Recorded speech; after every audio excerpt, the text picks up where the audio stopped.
welcome to, I don't know what episode it is, of our blog discussion on, today we're talking about why it's important to run, why running is important to your physical therapist. I'm Dr. Janae Brown. Next to me is Dr. Sandoval.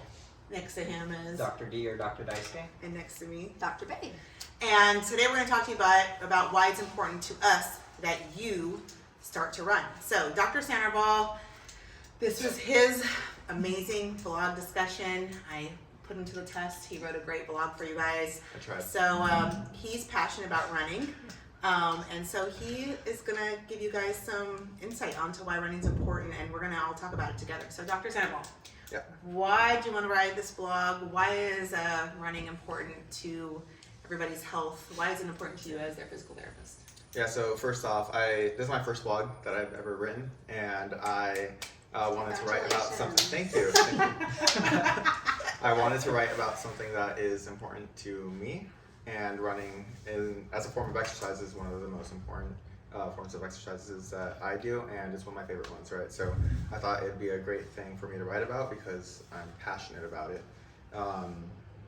Little story behind me and running is I actually started training for a marathon when I was about 21 years old, and unfortunately at the time I just had a number of ankle and lower leg injuries that just stopped my progress with it for a number of years. And this past year I tried to get back into it, and I was relatively successful at it. This time around, the only thing that stopped me from running a full marathon was getting COVID. So that was unfortunate, but I am gonna get back to it next year. So that's, that kind of put me into the mindset of wanting to write about running this time around. So why do you think it's important what are a couple reasons why running might be beneficial for people? People might be wondering, running's not easy to do. A lot of people don't like to run or never have ran before. Some people avoid it at all costs and only do strength training, right? Because they're like, I don't want to run. Why do you think that running is a valuable thing?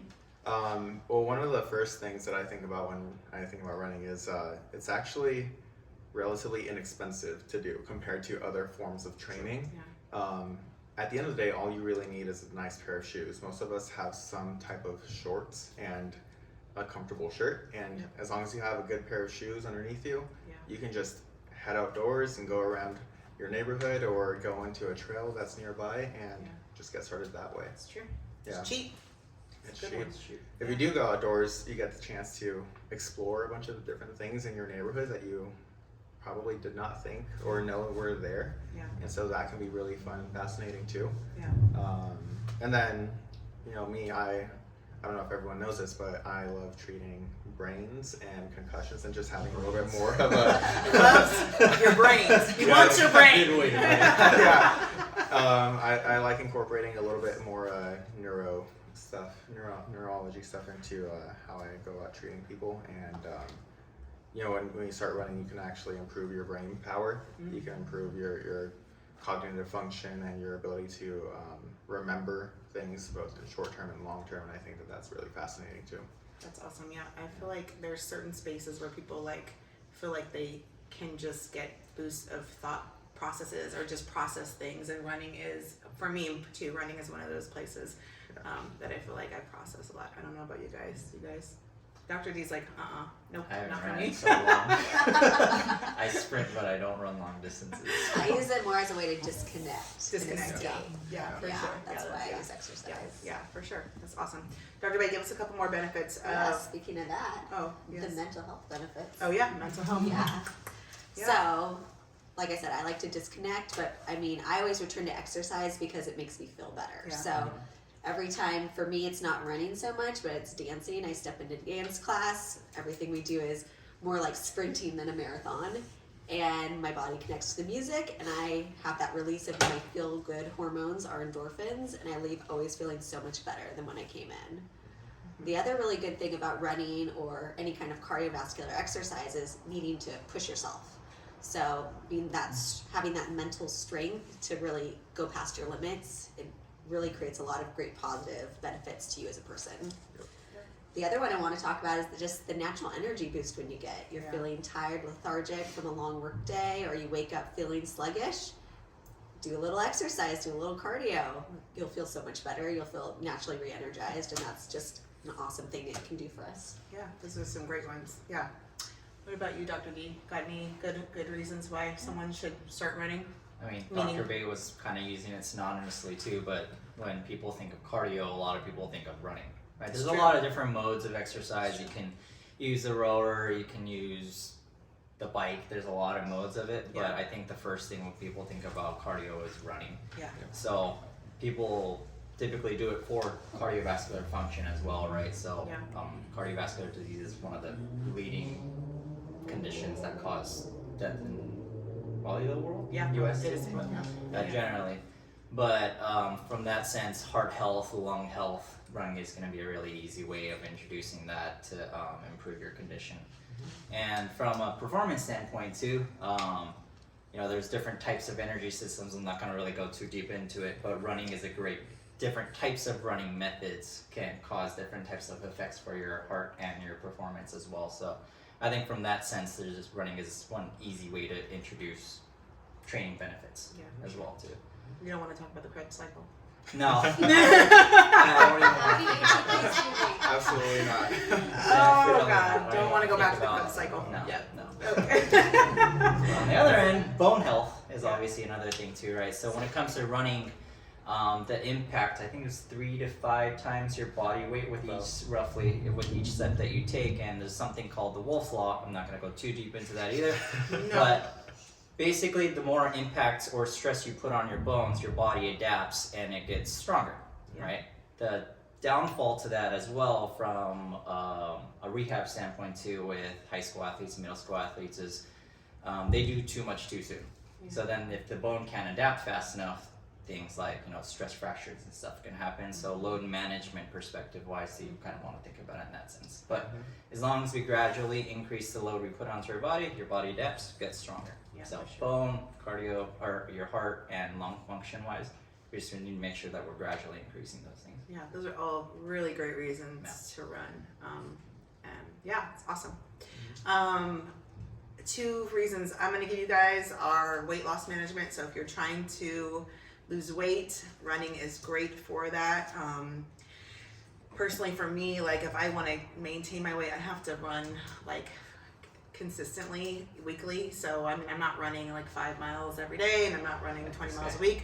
But if I run a mile 3 or 4 times a week, that's a really great way for me to maintain my weight. So I think it's a really great way for you to get some weight off quickly. Running is fantastic for that. And the second reason is just, running is if you're competitive, running is an individual sport, right? Nobody to blame. It's you. You can blame the ground, you can blame it on the rain, but it's basically you and the floor. So it's a great competitive sport if you like to compete and you want to make friends and you want to build some camaraderie with people in your community that like to run. Running is a great thing to get you involved and make some friend groups and compete and go out there and win some medals that you can hang on your wall, which I just created a medal wall in my house, and That's awesome. it's pretty fun. So put some medals on your walls, make yourself proud. So those are some great reasons. Dr. Sandoval, running is not something that is easy for people to do all the time. How would one get involved, in starting to run, or how does someone get started? Well, kind of like I mentioned earlier, all you really need is a good pair of shoes. You can just bust out an old pair of trainers that you have and just start by going around your house or apartment building or just around your block and just do a couple of laps. You don't have to do too much. You can start by walking even, and then just progress over time your speed, build up your speed over time, build up the endurance, right? And build up the amount of time that you're actually spending on these runs. Yeah. And then obviously if you want to get better and better and better, then you can invest a little bit more into different types of footwear or different things that can help you on your runs. If you have an injury of some kind, you can definitely come and talk to us and get yourself checked out by a PT here in this clinic. A wonderful PT in this clinic. And we didn't talk about this in the blog, but I thought about it right now. Like, what would be something we want people not to do? Like, so someone who is like, okay, I'm gonna start running, what's how could they develop an injury if they did the wrong way? So what are some things we want to tell people? Yeah. Okay, I know you want to start going, but if you do these things, you will end up in our clinic. What are some ways, things they shouldn't do as they're starting to develop a running program? Anybody? I think something that he mentioned earlier was just doing too much too soon. Okay. Yeah. Definitely take some breaks, get some rest days. Yeah. And you kind of touched on it too, where you said that you don't do 5 miles every single day. Yeah. You do maybe one every other day, something like that. Yeah. Right? Just definitely don't do too much too soon. Listen to your body. Make Yeah. sure you have enough rest, sleep, recovery, etc. Perfect. Anybody else have any thoughts of ways that we could keep them from getting a running injury if they were to start running? Yeah, I mean, I just always like to go back to good posture. If we find that we can't keep our core on or a good neutral spine position, we're probably going to end up in trouble down the line. Yep. Dr. D, got anything?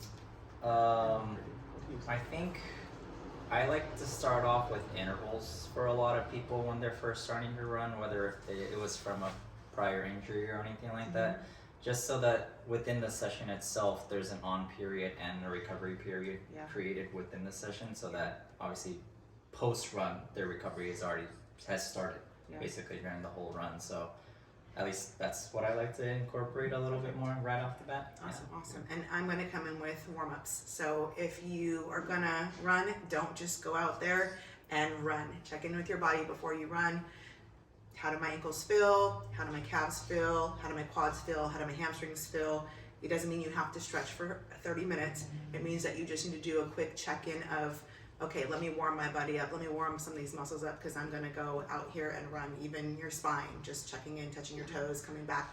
You just want to check in with everything and make sure that your body feels good from your last run, from your last workout, from the last thing that you did before you go out there. So that's a big one.